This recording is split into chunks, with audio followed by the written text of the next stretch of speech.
So neurocognitive disorders is a rather large umbrella. Can you hear now, Lori? Can you hear me? I I can't can hear hear you. anything.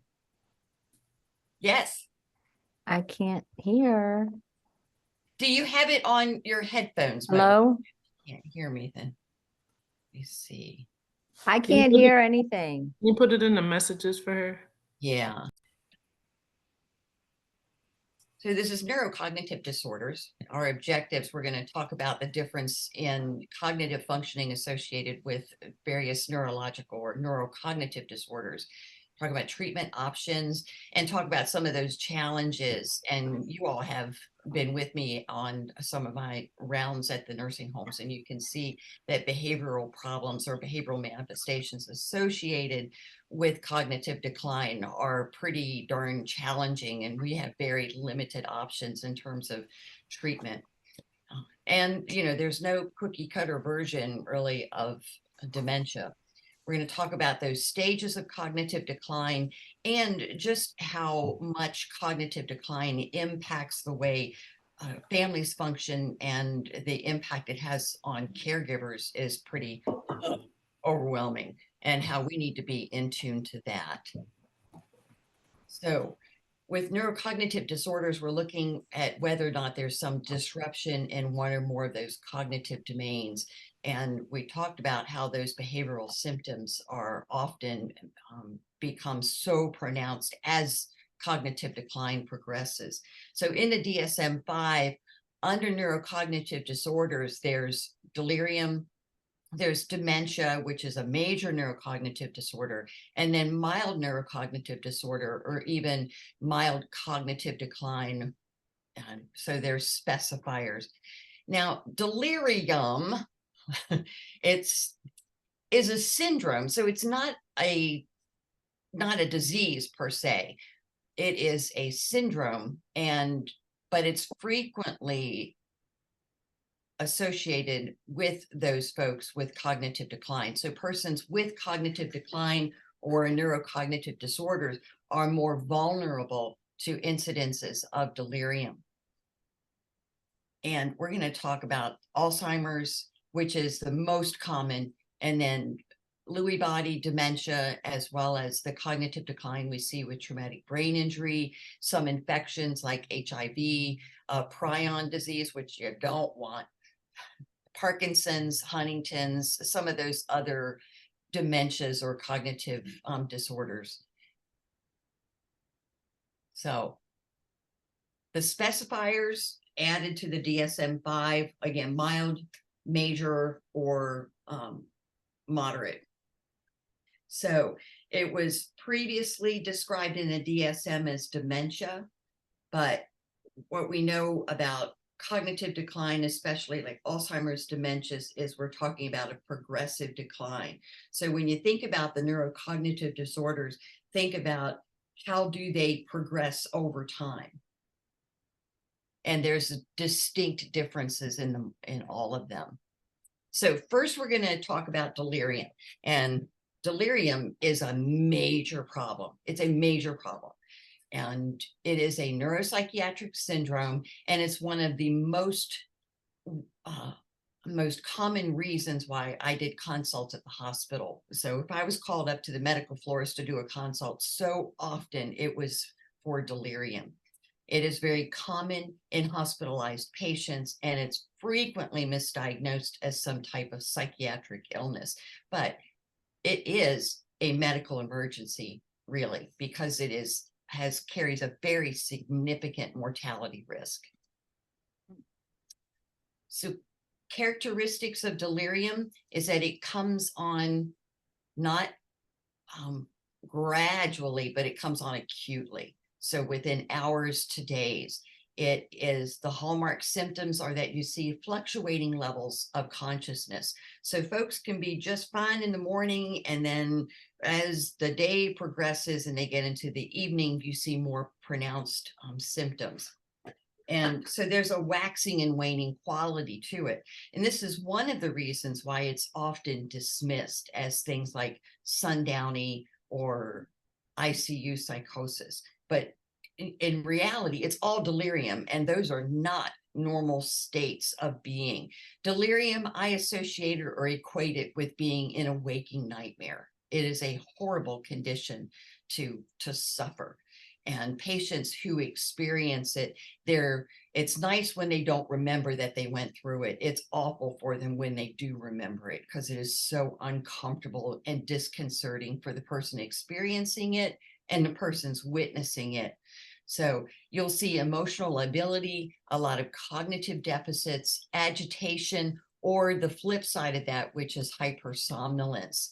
And those folks who have the hypersomnolence are often become worse over time, or it's even harder to get them through it because there's not enough attention given to it. Because we look at these folks and we see they're sleeping and we think they're just fine. They just need their rest. But they're missing medications, they're missing food, they're missing interactions with people, they're missing exposure to natural light.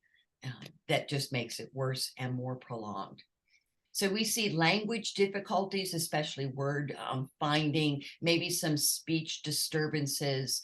There's memory dysfunction, some perceptions, misinterpretations, or illusions. Now, these are clinical characteristics that we see with a lot of different types of cognitive decline, and some of them will be sprinkled on the patient with delirium and some with dementia. So you'll see variations. And the problem with that, when we're talking about delirium, is there's no really good screening test for delirium unless maybe you're doing the CAM in the intensive care unit. That's a little easier, but really the only definitive testing for delirium is an EEG, and you'll see slow wave on an EEG, which can be diagnostic of delirium. But you'll see hyperactive or hyper alert. These are the ones that come to the attention of healthcare providers and will bring in a psych consult because they're so difficult to manage on the floor. Now, of course, if this is a delirium associated with alcohol withdrawal, we have a little better picture of what that patient looks like. It's really no different of an experience for someone who is experiencing delirium related to being in a strange place or having a urinary tract infection or being on an anticholinergic medicine. You're going to see the same types of problems or the same types of presentation. The important thing, though, about delirium is you have to address the underlying cause and then respond to the underlying cause appropriately, because you're going to treat that person with a delirium related to alcohol withdrawal, of course, much differently than you're treating a delirium related to a urinary tract infection in an older adult. If you put a benzo on the alcohol delirium, you're going to see improvement. You put a benzo on someone who's been suffering a delirium that's not related to a benzo withdrawal or alcohol withdrawal, you're going to see a worsening in their symptoms. So a mixed state of hyperactive or hypo alert is what we see in that combined type most frequently. In looking at the underlying pathology or pathogenesis of delirium, there's a lot of different theories here. It's most often a combination of factors. We know there are neurotransmitter abnormalities, possibly. Maybe it's an inflammatory response that set it off, like an inflammatory response that comes from infections. Look how we saw that occur in our patients who had COVID with the cytokine storm. Those types of massive inflammatory responses can lead to the development, certainly, of delirium. Oxidative stress, reduction in cerebral oxidative metabolism, and increased activity of that hypothalamic pituitary adrenal axis. And that's especially important for helping us to understand how people get delirium associated with being on a steroid. Okay, so think of how we have steroids that boost the activity of cortisol, and look how the steroid-induced psychosis, how bad that can be. And that is indeed a delirium and one of the big causes of delirium. So delirium occurs in a lot of folks, about 40% of hospitalized older persons, and that's those people over 65. It's especially prevalent in those people who have sustained a hip fracture and they go in for a hip repair. And that makes perfect sense because often those persons who sustain a hip fracture, they might be home alone, fracture the hip, then they're not found until maybe 24 hours or more later. And by that time, they've been in pain, they've lost sleep, they're dehydrated, and then we see that kind of downward spiral into delirium, which is frequently ends up with a high death rate because of all of those delays.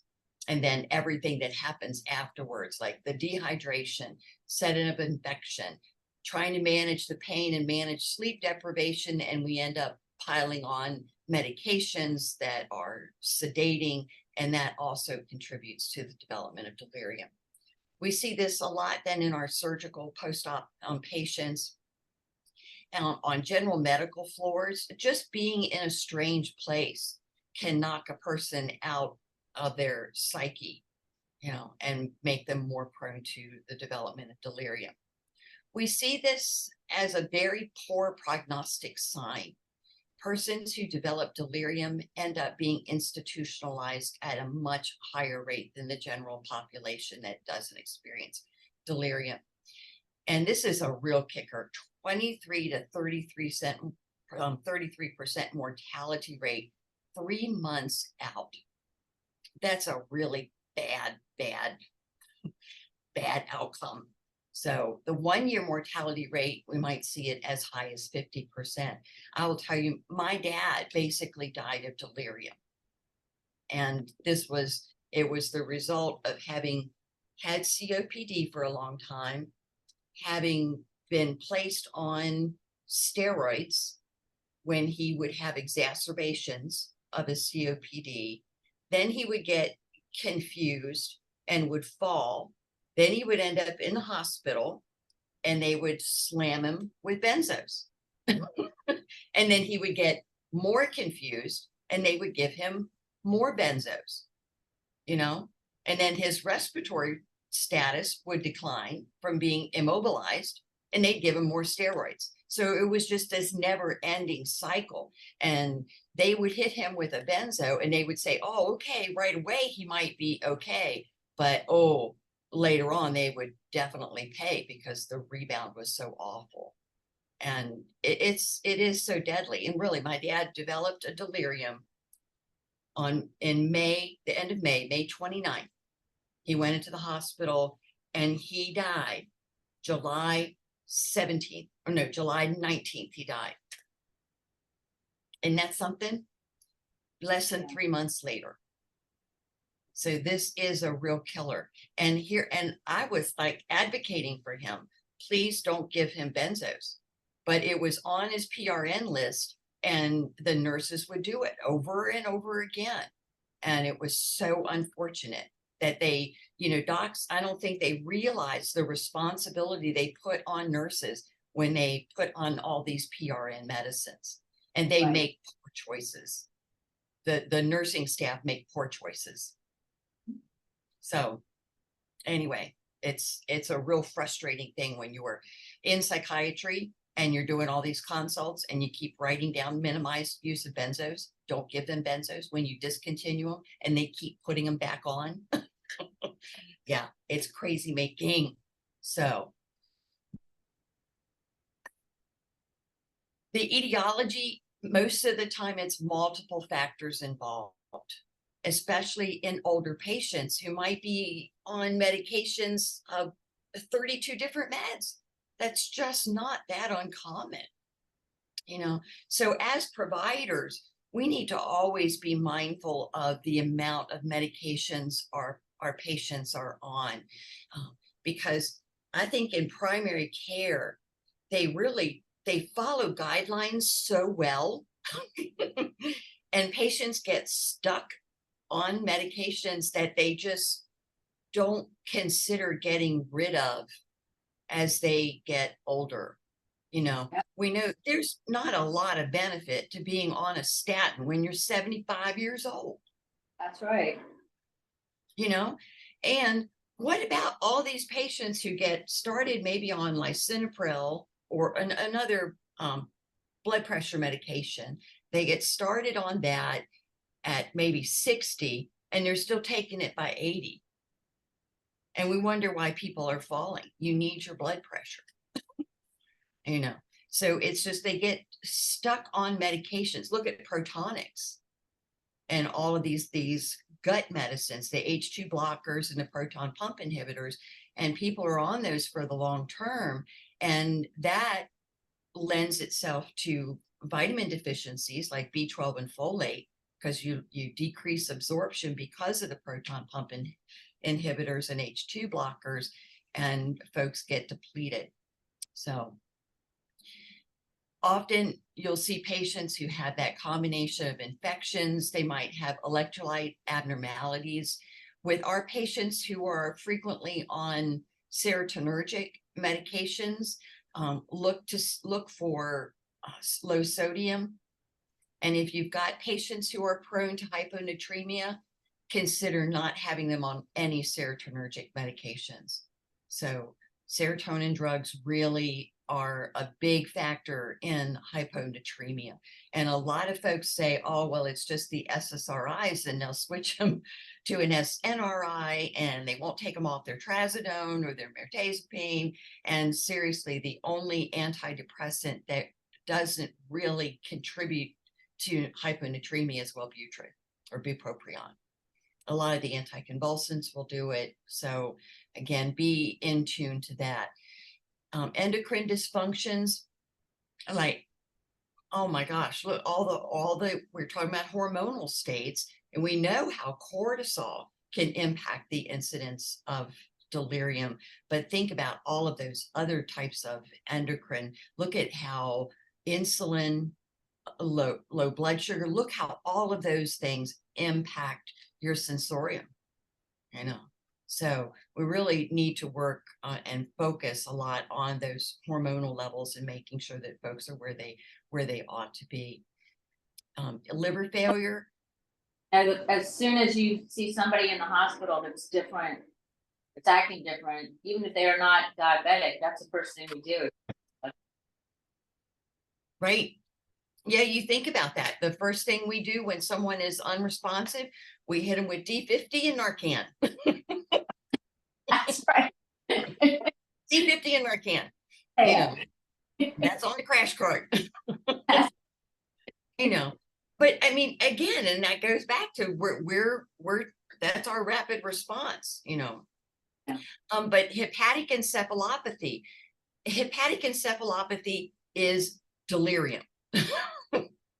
You know, and this is again one of those reasons why we're not looking at this and saying hepatic encephalopathy, uremic encephalopathy, hypoxemia, all of these things in and of themselves lend themselves to a diagnosis of delirium. So you're talking here, when you look at those, you think underlying cause, pathology, it's all delirium. Okay, so you were talking about sundowning earlier. Is that always delirium? It is. It is. It is a delirium. It is not normal to be confused in every evening. That's what I wondered. Okay, because I remember at the hospital, they'd be fine talking to them, they'd be great, and then in the evening, they had no clue what was going on. And that's delirium. Okay. That's delirium, and it's not normal, and it has to be addressed. And it's just unfortunate that we tend to dismiss that. Yeah. Because it's tapping into your brain's resilience. Every time something like that happens, I equate it with having a stroke. It might as well be. You're just going to have different long-term deficits. It's like we only have so much reserve, you know. Yeah. So here's drugs, a major contributing factor. And often our patients are on a whole host of these, and some of them we don't even know about. So they might not consider Advil PM as an antihistamine, but it is. It's just Advil combined with Benadryl. and they might be taking additional Benadryl with Advil, not knowing that it's a combination med. So a lot of patient education is involved in and understanding what they're doing at home aside from their regularly prescribed medications. So the anticholinergics, big deal, and that can be the tricyclic antidepressants and the antihistamines. They're all anticholinergic. Steroids, of course, anti-Parkinson's medications combined. We think about anti-Parkinson's like Sinemet, levodopa. Those medications boost dopaminergic levels, and that can also contribute to the development of delirium, especially with you combine that dopaminergic and the anticholinergic factors. Sedatives like benzos, anticonvulsants, and if someone's on an anticonvulsant like Depakote or valproate, think ammonia levels. You got to check the ammonia levels. And these are just not on the radar for a lot of medical providers. They might see somebody on, somebody get confused and they're on Depakote, and they're not always thinking about ammonia levels, but it'll shoot them up and make people very confused. Same thing with chronic alcohol use. Antiarrhythmics, remember DIG? Remember DIG toxicity? Remember learning about that in school. Now, we don't see a lot of people on DIG now, unless you all do. No. What a great drug.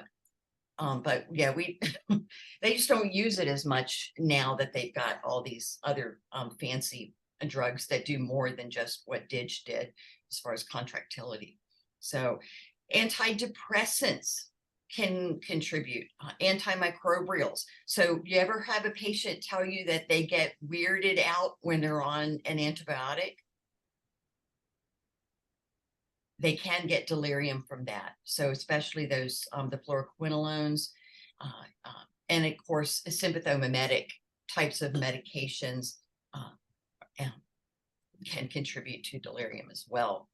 So here's your risk factors. Over 60, but the very young too can develop delirium.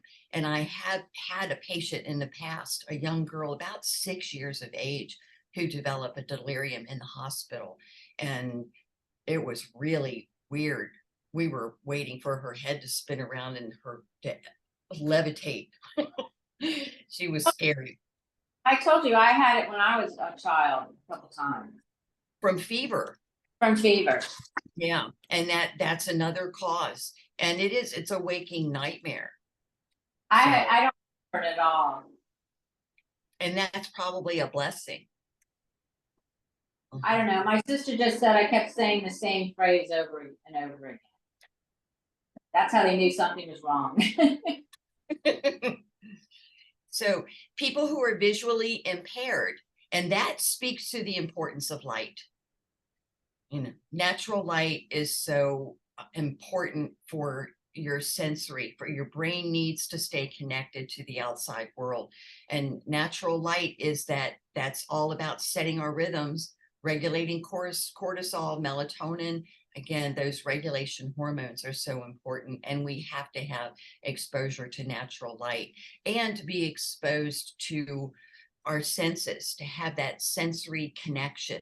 So you need to have your hearing aids. You need to be able to hear well. You need to be able to smell, sight. This is why when you go for cognitive testing, they're always testing your sensory, because that's one of the first indicators that there's going to be a problem with cognitive disorders. So vasculitis, inflammation, so cognitive decline, anyone with a major medical illness, and of course fractures, as we talked about earlier. So you can see there are a lot of different risk factors. Men do seem to be at a higher risk. And I recall when I worked on the surgical floor, we used to get a lot of post-op urologic patients. So a lot of men, for some reason, when they had those cystos and the TURs for prostate issues, they were developing delirium a lot.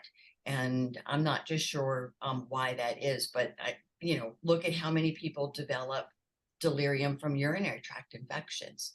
So that's an interesting connection.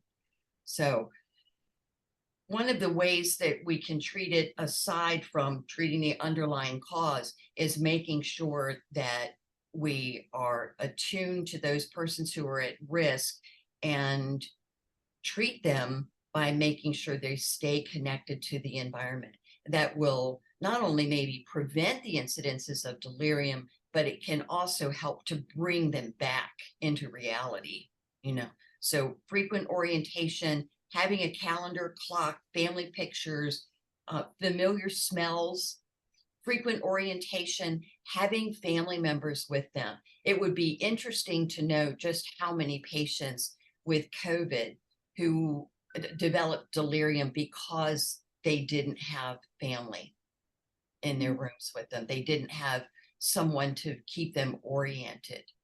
And they're just thrown into this strange place without any supports. So minimize those psychoactive medications. And again, that's a real challenge because you do need to respond to people's pain, but there's a cost for doing business. If you put someone on pain medicine and they're on maybe a Z hypnotic for sleep, and then they're on a benzo during the day, they're on anticholinergics or antihistamines, boom, it's just a perfect storm. So you got to minimize those kinds of medicines and look at, on the list of medications, look at what does that patient really need to be on, and you want to also make sure you're preventing battles with patients on their meds, because they get a little tired of being badgered to take more pills.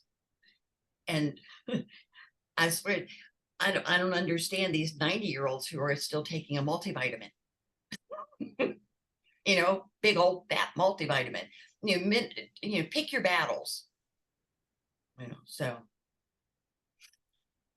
And so you're going to see a lot of Haldol used, haloperidol, and haloperidol, as potent of an antipsychotic as it is, really tends to have the best data for managing those behavioral symptoms associated with delirium, but low doses and at more frequent intervals. So you'll see 0.5 milligrams of Haldol maybe every 4 hours.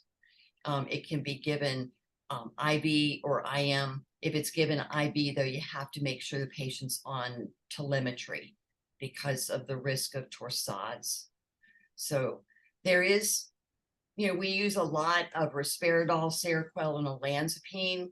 When you use those, though, it's in very small doses, very small incremental doses at more frequent intervals throughout the day. So this is not somebody you're going to say, give them 50 milligrams of Seroquel at bedtime and they'll be okay. You might be doing 12.5 milligrams of Seroquel 3 times a day and then maybe 25 or 50 at bedtime. I like risperidol. I like it because it comes in those low doses and it's like 0.25 milligrams. Give it a couple of times a day. Olanzapine, a little harder because it doesn't come in less than 2.5, or it comes in 5 on formulary in the hospital, I believe. And it's hard to get it so at a low dose. I know that I noticed that in the ICUs they're using a lot of Geodon or Zyprazidone. Do you all see that? Yeah. Yeah. What is your opinion about that? Do you see it being effective? I think the Geodon actually was working. The Haldol I do not like to use because I saw too many people flip them and end up in you. Okay. They ended up with dysrhythmia. They were in medical emergency, went to the ICU. I'm done with Haldol. Geodon, I did not see that as much, but I didn't prescribe Geodon. I didn't even prescribe how. I would actually put the person, right by the desk, or I would actually sit in a room and I try not to Yeah. Well, I but don't see how that working many, you but what? I never felt that how that was too effective. Only for those people really that are really Really agitated delirious, yeah. is when it's helpful. But it's But it's usually like in a cocktail. I've never seen the Haldol by itself effective, but that's okay. just in my own personal. Like Well, by this time, it's like several things. They've been agitated all day. Nobody gave them anything, and then now we've given this, and this, and the last thing that we gave was Haldol on top of oh, everything else. so Then it's yeah, so effective, it's hard but to to know what just was helpful. yeah, exactly. So I'm not sure, but I've never seen Haldol by itself effective. Yeah. So I don't know. And actually, I had somebody, I had a patient one night and he had Parkinson's disease. And I went down the hall and he tried to do something. And somebody ordered Haldol for him, and I got back before anybody gave it because I wouldn't let him give it to a Parkinson's guy. Oh, But I had constantly, be in his room, and you could reorient him. You could tell him there's nobody there. And he's like, oh yeah, I know that. And it's hmm. I don't know. It is Well, difficult. we don't have good options, Right. honestly. And Geodon can also cause, of course, QT prolongation. So there's no good options other than treating the underlying cause. And if you have someone who's gone over like 10 days and you still can't get that delirium resolved, then consider ECT. So I've That's not seen patients have good success with ECT for knocking them out of a delirium. So just kind of shutting everything down, I suppose. But benzodiazepines, you're only going to use them for alcohol and benzodiazepine withdrawal, but they're basically contraindicated in any other incidents of delirium. So and they use it all the time. And I was gonna say I think that's what we usually use a lot Yeah. of, and but that's a lot why of them aren't I even comfortable get giving anything, and then when they give something, it's that and Yeah. they Ativan. get old because you're going to see some initial sedation, right. but then Right. it's the They're like, rebound. oh, it's effective, and he's calmed down. But that's what happens, I think, especially on the acute med floors too, because right now we've been getting a lot of placement issues. So we have a patient that's there, and that, like you said, that ICU delirium or so, like Yeah. we've had them so long and they're out of their environment, and then the sundowners, or like you said, all the things that you're saying, we've had them, and it's to the point where they haven't slept in a whole week. Now we're having all these issues, and we're trying to figure out. So it just keeps getting worse. It's worse and worse and worse, and then finally they figure it out. I don't know, but that's a lot of times probably what it's been. It's But that. it is, right. And in ICU, one of the biggest culprits is just that lack of natural light. Mm-hmm, mm-hmm. There's just so much, and there's so much going on that contributes to the confusion. There's a lot of noise. That's why they call it ICU delirium, probably. But I've seen it more on the medical floor than ICU, probably because in ICU, if they get to that point, we're sedating them. They're sedated. They're Yeah. sleeping. On a medical floor, they don't want to give anything. So you're trying to deal with this person, and they're trying to go in and out of other people's rooms. They're used to being able to wander and go wherever. And you're like, no, stay in your room. No, you can't go to the day room. There's no day room. You stay in your room. So I I see think, that more on the medical floor than I do in ICU, because in ICU, Yeah. since they start getting restless, you putting them to sleep. Just put them down. I see They're going to you. sleep. Yeah. It's, and I think, and I miss the days of the big wards where there's lots of light that comes in. Yeah.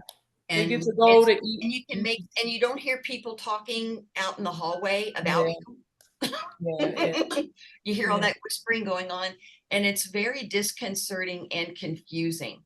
And it lends itself to paranoia yeah. and suspiciousness, and you can just see how things get piled on top of one another and contribute to altering brain Yeah. function. It's like getting car sick. Same thing we talked about with car sickness. Your brain just can't get it, you know, can't stay connected.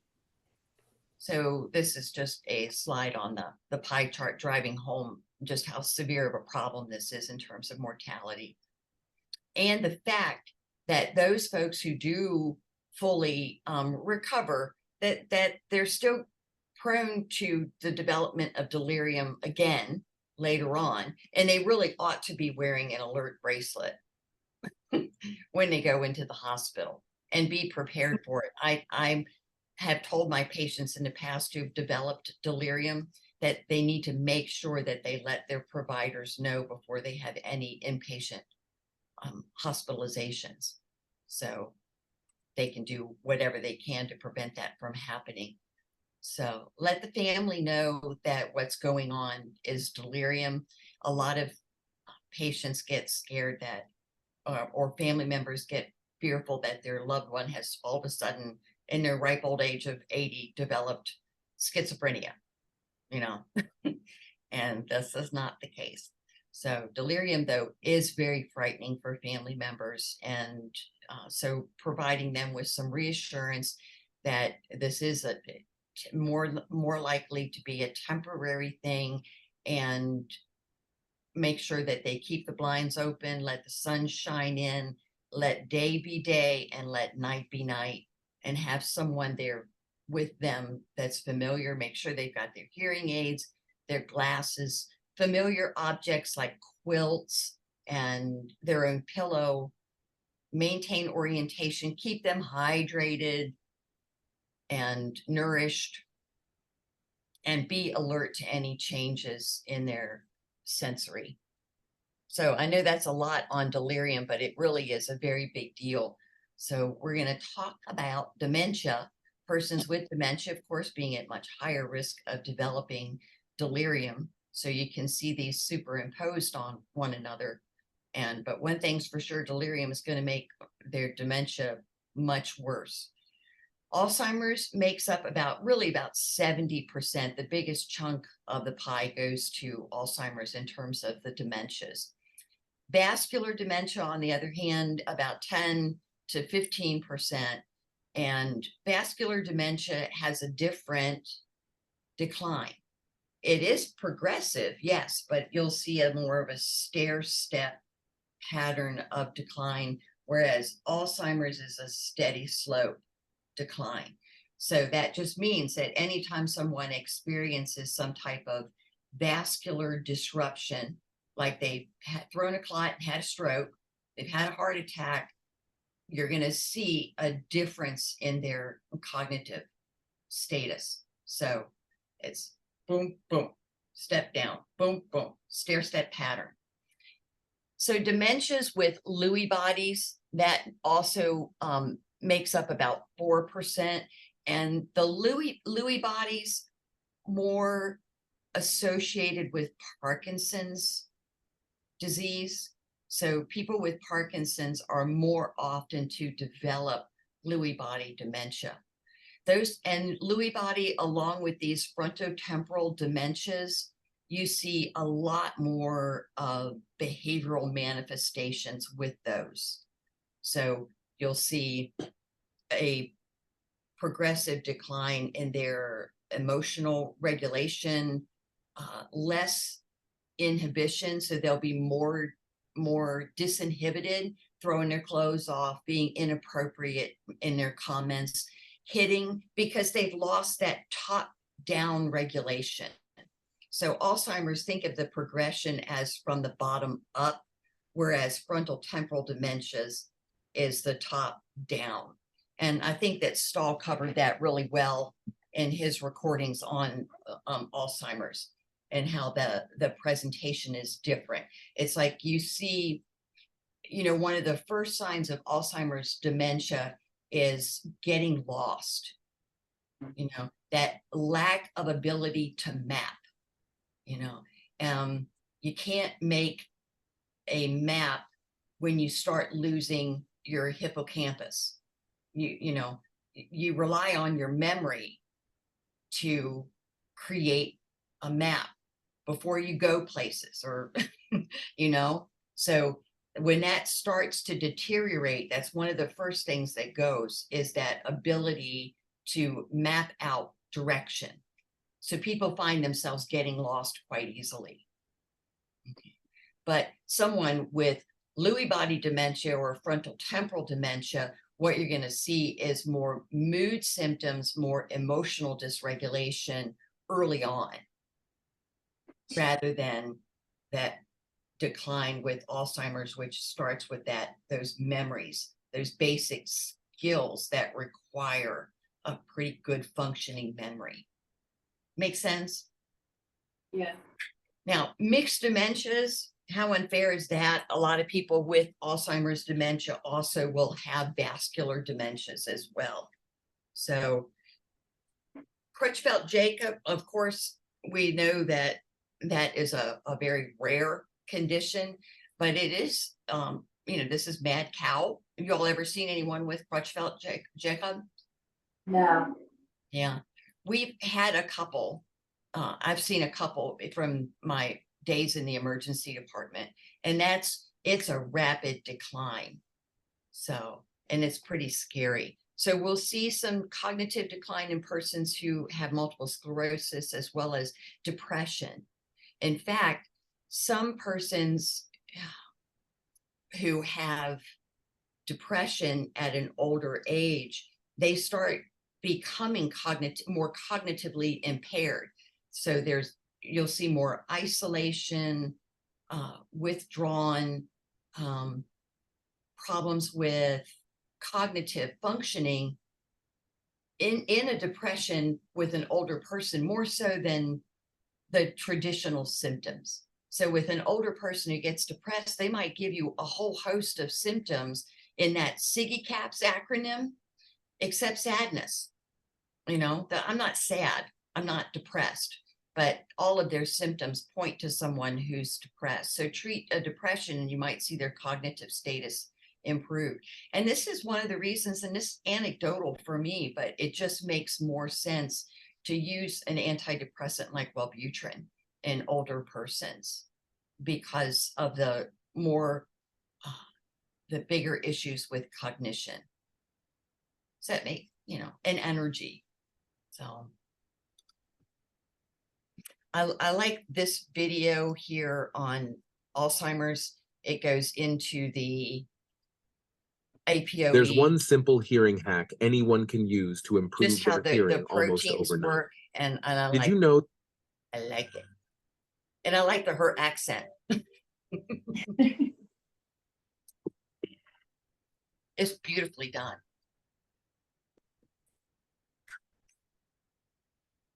Over a century ago, a German doctor called Alois Alzheimer spotted anomalies in brain sections from a patient with dementia. Ever since, people have been studying the strange plaques and tangles that he saw, in the hope that we could one day understand and cure what is now known as Alzheimer's disease.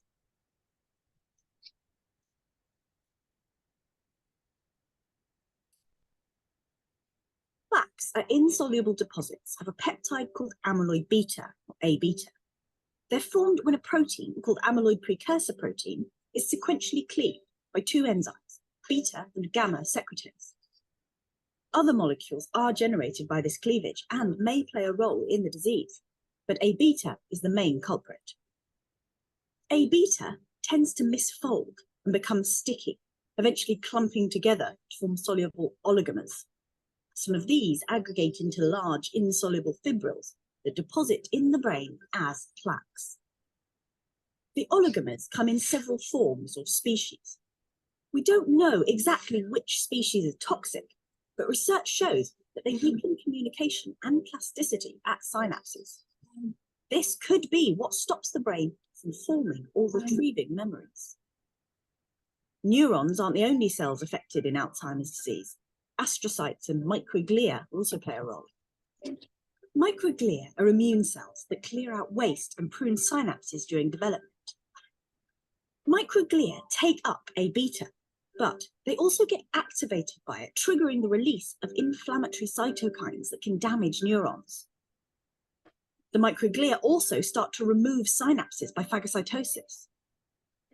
As synapses start to malfunction and neurons die, abnormal patterns of activity emerge, and eventually the brain can't process and store information properly. Another key feature of Alzheimer's disease is neurodegeneration.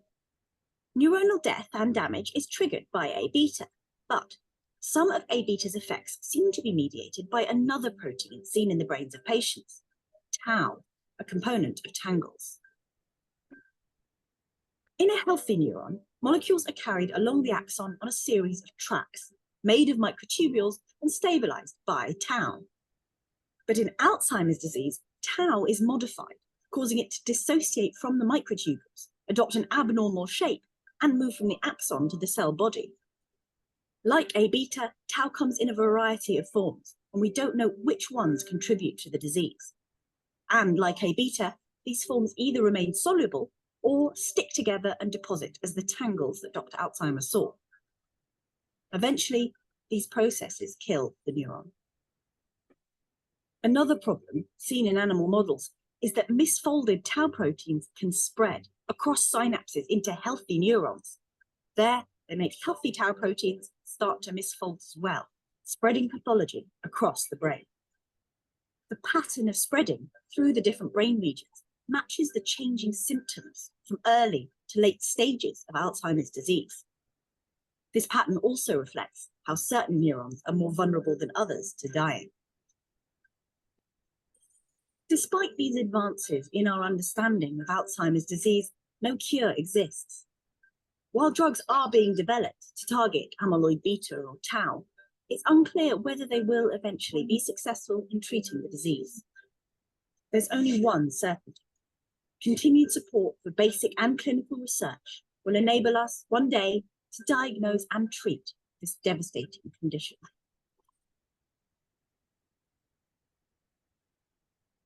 And being able to identify exactly when all of these processes start is a big challenge. It's thought that once this process kind of gets started, we're already past our ability to treat or respond. So identifying those people who have that APOE gene is one of the ways they thought, well, we can start identifying people, but no one really knows exactly if how to prevent it from starting, you know?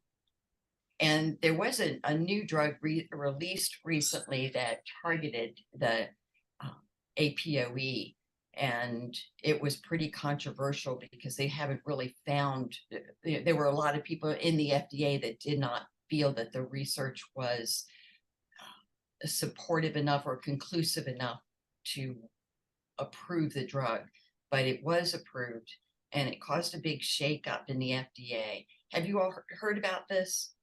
No. Yeah, so I don't know a whole lot about it, but I know that there was a lot of concern about the side effects associated with it, and that there wasn't enough benefit associated with it to push the drug forward. And it makes such intuitive sense to target the APOE, but it's really not been panning out to be where it should start, you know. So there's just such an interesting process, and you can't definitively diagnose Alzheimer's except on autopsy. Autopsy. Yeah. Well, that's not a go right. And if you're looking Have at, you heard about red light no, therapy? Oh, yeah, that's a new thing oh, they're doing is for red light cognitive, therapy. Yeah, which I mean, so far the data is looking good. It's still, in its infancy. Mhm. So stages in stage 1, a lot of folks are not diagnosed in stage 1 because especially folks who've had more education, they're able to cover up cognitive decline in those early stages pretty darn well.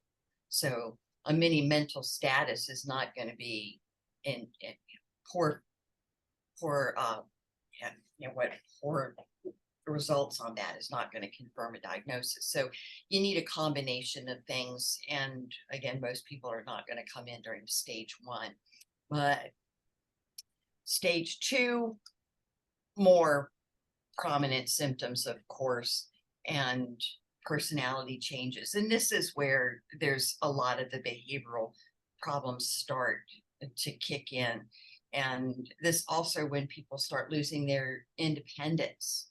And you see more mood symptoms, more personality changes, more confusion, anxiety, paranoia, misinterpreting your surroundings, and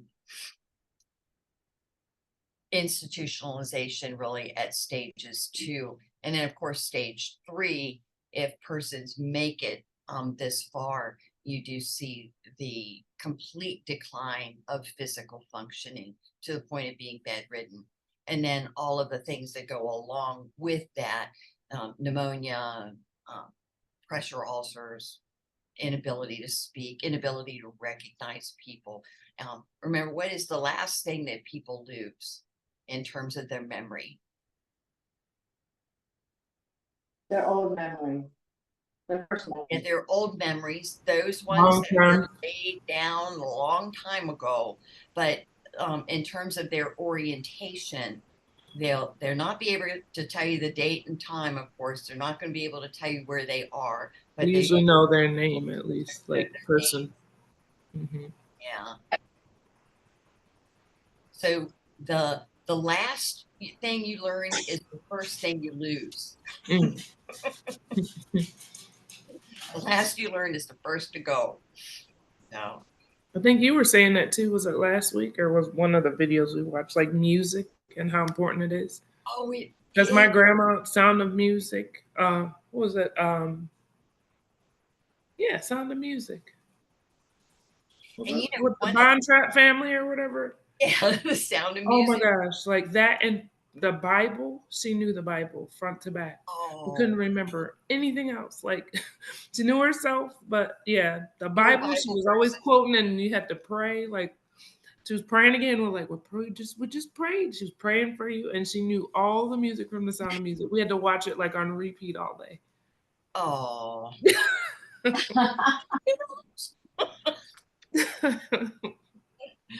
oh my.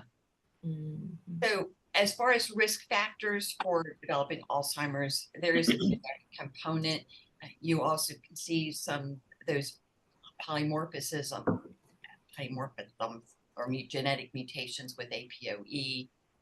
Down syndrome, females with Down syndrome, about like 100% likelihood of the development of Alzheimer's dementia for some reason. Cardio or vascular problems. So people with vascular dementias are at a higher risk for the development of Alzheimer's too.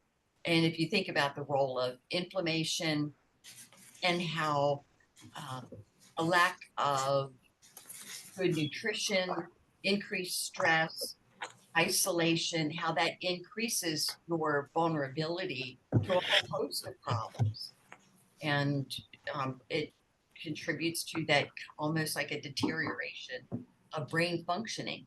So exercise and good diet good social connections, all of those have been found to be the most beneficial in terms of preventing the onset or delaying onset of Alzheimer's. Because it's thought that, most people after the age of 85 are going to develop some form of cognitive decline, whether that's Alzheimer's or not at that point. So Alzheimer's is mild, moderate, or severe in terms of the specifiers. It does make up 60 to 80%.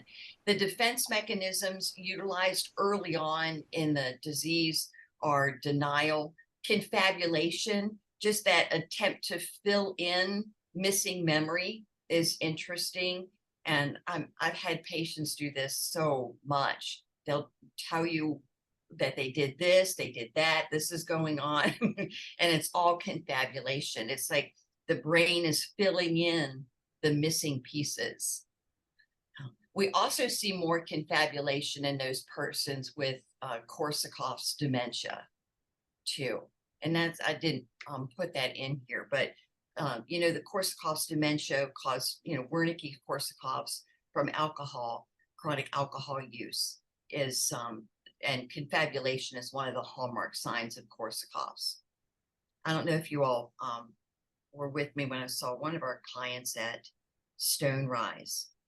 She has Korsakoff's dementia, and she has some pretty elaborate stories. Like, mother just died, and now I have to take care of this house with all of these people in it, and it's just all these made up stories. So the avoidance of questions, perseveration, a lot of repetition of phrases or behaviors, again, hallmark signs of Alzheimer's.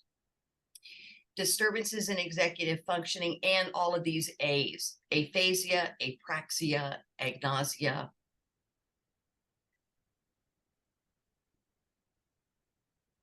Oh, agraphia, not losing that ability to read and write.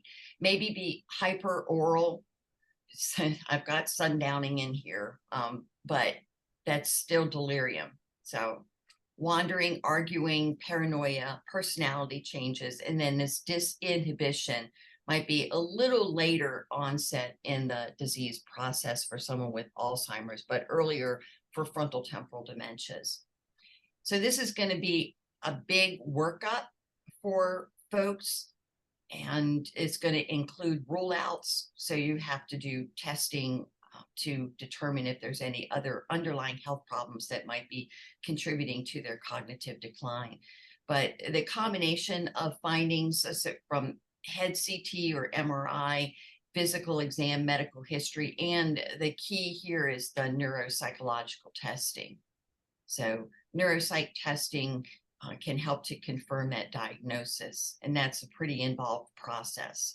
But it's nice to get that baseline neuropsych testing, and then you can see how the disease is progressing later on. Interviewing family members, very important. So as far as interventions, being consistent, having a consistent environment with patients, encouraging independent functioning as long as possible, but addressing the safety issues like driving are important, cooking, those kinds of things. Yes, you want people to maintain their independence, but safety, of course, is always primary importance. And families or caregivers are particularly reluctant to take away the car keys. Right. We have the most wonderful person. Her name's Debbie Bender. I don't know if she's still practicing, but she's an occupational therapist.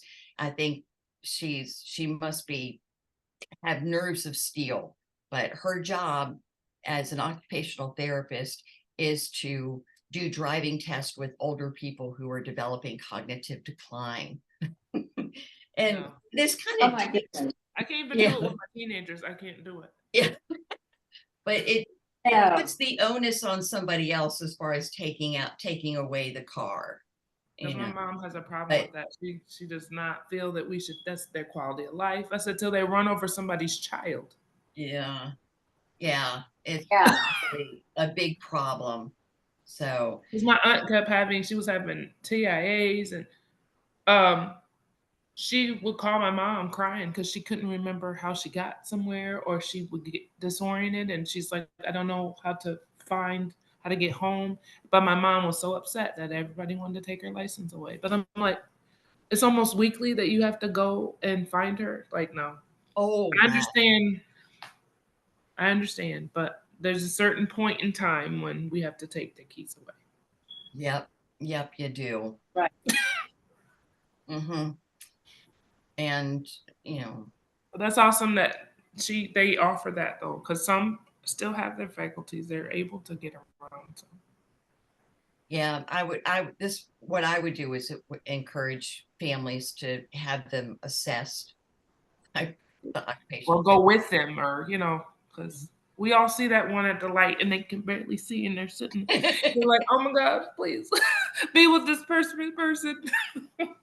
I know after my father-in-law passed in February last year, and we were getting his car, and we were noticing all these little dings and stuff on the car from, his little mishaps, and he opted to stop driving without even really telling us about it. But then we started hearing from people in the living area, the senior living place where he was, that, oh no, when we all just ran and hid whenever that garage door popped open. What's coming out? Anyway, so Yeah. PT and OT, when I was working inpatient and doing consults, we ordered a lot of these PT and OT consults on folks, and that was kind of the precursor to determining whether or not this person could live independently. And PT and OT it wasn't just like a yes or a no, but it was more about what can we do to help you to stay in your current environment? How can we equip your house better, make your house or your environment safer? And sometimes it was, this person cannot live alone. So anyway. One more thing, I had a patient last weekend, 90-some years old. Family said he was having issues with delirium. The family set up like blink cameras all over the house so they could like redirect him. He was getting to the point where he was like combative even and assaulting like the family members. But it's like, when is enough enough? Like, I understand independence and allowing them or get them into a facility where there's at least someone who could come in and check with them. But like leaving stoves on, or you know what I mean, forgetting to turn it That's off. really, And like, really, it's just sad. It's sad. There's so many times we get cases of people living alone because they're like, no, I want my independence, and family can only do so much. It's not, you know what I mean? How do you tell your parent you can't live alone? And then if there's no services to aid the family, so they had cameras all over the house. and you've got that, Lori, don't you, with your mom? I have cameras on the house for my mom, and No, it's okay she's with fine. cameras, but I'm saying to the point where she's combative. Ugh. If she gets to the point where she starts hitting people and she's unsafe and she's not turning off stoves, and cameras are good. I Yeah. have cameras for my kids too, but I'm just saying, I'm not saying the family was wrong for that. I'm saying also, what are the services for the families? Because a lot of times they're like, I need help. When depending on your insurance and how much service connection for veterans and stuff, there's not a lot out there. So There's you not have a to be lot out there. creative with some things, but They this is have granny nannies who come over. That's a good Granny. name. That's a big thing now, granny nannies, and they'll come over and they'll watch them. They'll do as much as you need them to do, right. but I don't think they have them in West Virginia. Yeah, probably not. Mm. We had a daycare that we took my grandma to. It was like during the week when everybody was working and stuff. So they come get her with the little bus and she could go there, and they had like, they do the hair and the nails. They had like little groups Oh, and that's different wonderful. things. Like it was almost, yeah, the adult But day. they went to a long-term care facility. It just was like an area where like, okay, your family member you don't want to put them in a facility, but during the day when you're working and stuff, that was an option. That was pretty cool. And she liked going there. And then also like they had the respite care too. So if the family was going to Florida and they're like, okay, we started taking her on trips, and she got to the point where a couple times she slipped out. I'm talking about climbed over people who got in the hallway, and they're like, are you missing an older person in your party? She was out there with just a shirt, no drawers or nothing on. So it's like to the point where they were like, we can't take her on those type of trips anymore. So then they had respite care. So if you needed her to go, stop Zoe, she could go like while you were on a trip. So I'm glad there are more options now than there were before. But Yeah. We had in the hospital this one family. I guess anytime they went on vacation, they'd bring their mother in. Oh, we They get said there that was too. something going on with her. Altered mental status with dementia. And Yeah. they're going.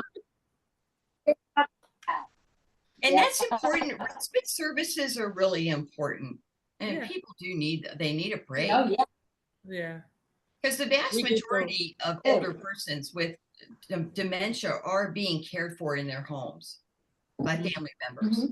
Mhm. It's only, this last statistics I saw was only about 5% of persons with dementia were actually institutionalized. Oh, okay. Mhm. So caregivers need that support. Oh, they do. So we It's don't very- really have a lot of medications. We have the acetylcholinesterase inhibitors, donepezil being the most common, rivastigmine or Exelon, galantamine, and these medications, of course, are very cholinergic. So they cause a lot of stomach upset, nausea, diarrhea, watery eyes, drooling. So they're not always worth the side effects, especially later on in the illness. So, if patient isn't tolerating them well, then get rid of them. And of course, they're going to be contraindicated in those folks who have bradycardias, which is not uncommon in older persons. So cholinergics not so good. The NMDA receptor antagonist, memantine, and this is targeting glutamate, and is usually memantine is started a little later on in the diagnosis of Alzheimer's.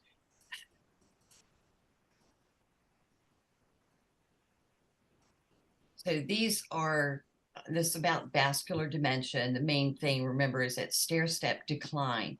And those rare dementias like Huntington's, Parkinson's with Lewy body, frontotemporal dementias, those are going to typically occur earlier in life. They're going to be more severe, more rapidly progressing, and have more pronounced emotion and behavioral dysregulation associated with them than what you see with Alzheimer's. So traumatic brain injury, we know those present differently depending on the extent of the injury and also what that person was like at baseline. It's interesting that a lot of persons with TBI also have a history of ADHD. So that speaks to the fact that they were more accident prone anyway, and they sustained a traumatic brain injury, which makes their ADHD so much worse. And, substance induced like Wernicke, Korsakoff's, or alcohol related cognitive disorder, always be mindful about thiamine. So people need to have that be one if they are heavy drinking. And remember, Wernicke Korsakoff's or Korsakoff's dementia, that causes a kind of a shrinkage of the mammillary bodies in the limbic system. So those two little things that kind of sit down at the base of the limbic system, the mammary bodies, and they start to shrink. So they can diagnose that on an MRI. So, and that the underlying pathology is related to the thiamine deficiency, which is connected and causes or contributes to impaired glucose metabolism. So they get a decrease in brain function related to a lack of the ability of the functioning of glucose in the brain and all that from thiamine, which works more in the liver. So you get that impaired liver functioning. And did that make sense? I have a question about strokes. I know a few people, young people in their 30s have had strokes. And they're like, oh, we are 100% recovered. Is that true? Are you 100% recovered from a stroke, or do you always have some kind of little bit of impairment, even if not realized? You know, I mean, it depends on the extent, of course, of the stroke Right. and the involvement. And was it a clot? You know, was it an ischemic? What exactly happened? And, you know, was it a bleed? Was it a clot? But, you know, what we know now about neuroplasticity, it's like all bets are off as far as who's going to be able to recover completely, you know. So, I mean, of course, if there's a loss of neurons, you're not going to get those back so much, but neuroplasticity makes you feel a lot more hopeful. And Yeah, because I depends on see how active that person is. Yeah, I see them that they seem to be 100%. They all seem to be 100%. I think the younger you are, of course, the more likely you are to benefit, you know, and the more, you know, what it's so dependent on just how much post-stroke care or rehab people are allowed to get. I think that's so unfortunate in a nursing home that Medicare, Medicaid, you know, dictates just how much treatment people are able to get. And how close they caught it, if they got it immediately versus Yeah. if they weren't a candidate for a TPA or so.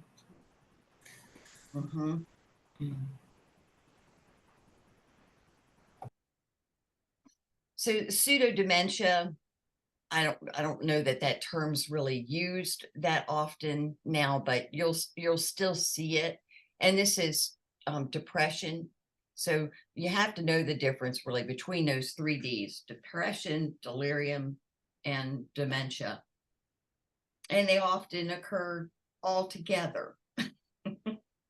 So, but we talked already about that enough. So here's the 3 Ds: depression, delirium, and dementia. And so it's important to be able to know the difference between the 3 of them, because you're going to respond to them differently. So you want to preserve functioning as long as possible, reduce that agitation and psychotic thinking or psychosis, and of course maintaining safety. And balancing all this is really hard. And work to prevent delirium in these folks because their brains are so vulnerable to developing it.